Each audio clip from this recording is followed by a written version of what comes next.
As you continue to improve your game, you will have more tactical and positional ideas competing for your attention. How do you choose a move? Should you try to play a tactic, or do you need to improve your position first? Did your opponent's last move create a strong threat in the position, or should you ignore it and create an attack yourself? There are no easy answers to these questions, but the more you practice answering these questions, the better your move choices will be. Let's take a look at some positions and try to decide how to choose the best move. In this position, white has a serious advantage. White's pieces are far more active than black's, and notice that white has doubled rooks, putting pressure on f7.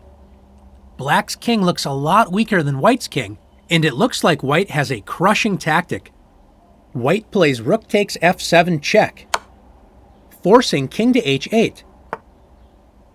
When you play a game of chess, it is important to think about what has changed in the position after every move. After calculating that white can win a knight by force, after king h8, white did not ask what's changed in the position after the last move, and quickly grabs black's knight with rook takes d7. By only focusing on what white could do and ignoring the opponent's ideas, what did white overlook? When black's king left the g-file, black's rook on g8 is now pointing at the g2 square, joining the queen hiding on a8. Black delivers checkmate with queen takes g2.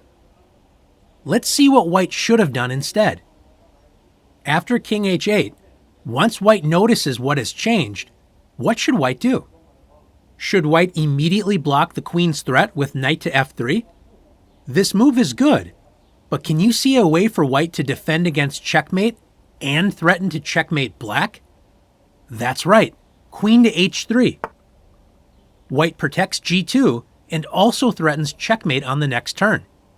By combining defense and attack, recognizing the opponent's ideas without giving up on your own ideas, white has a very strong attack against black's weakened kingside and should go on to win this game with careful play. For example, if black plays knight to f8, protecting the h7 square from checkmate, one strong idea for white is to play rook e7, threatening to remove the guard with rook takes f8 on the next turn and deliver checkmate. Black's passive pieces, all on the back rank, are no match for white's active pieces working together. Most players prefer to attack and make threats rather than defend. When we are considering what move to make next, it's useful to ask, what move would my opponent play on the next move? White did not ask this question and only thought about white's possible moves and played queen to f3, attacking the rook on a8 and clearing the way for g4, trying to open up lines against black's king. It's tempting for black to decide where to move the unprotected rook on a8, but why does black need to react? Does black have a stronger threat? Do you notice all the weak dark squares around white's king? Black can play the powerful queen to c3, threatening checkmate, a much stronger threat than white capturing black's rook. Notice that there is no defense to queen b2 checkmate. How could white have avoided this unfortunate end? Let's take a look at the position again. If white would have asked what moves black could play on the next turn, white would soon realize that queen to c3 is a crushing threat. And since white does not have a stronger threat to make against black, white must prevent this threat. Can you see how white can defend the weak c3 square and attack black's powerful dark squared bishop? That's right, knight to e2. And after moving the bishop to safety with bishop to g7, now white can safely play queen to f3. And after rook to c8, threatening queen c2 checkmate, white should be okay after rook to d2. Sometimes you have to find patient, defensive moves before you can start building your position to attack. Let's take a look at one more position. Not all positions have simple attacking or defensive moves that you can find. In this endgame, the material is even, but the one weakness black has is doubled pawns on the c-file. Notice if white only thinks about attacking the weak pawn on c6 with knight to e5. White forces black to make a good move with c5.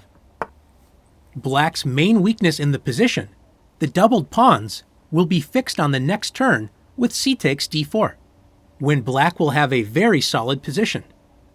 What should white do instead? As the c6 pawn is a weakness, this is a clear target to attack. White should first prevent black from removing that weakness, but how can white do this? By freezing the pawn on c6 with c5. Now that white has a concrete target to attack, c6, black is in trouble. After knight to d7, trying to prevent knight to e5, white can still attack c6 with knight to b4.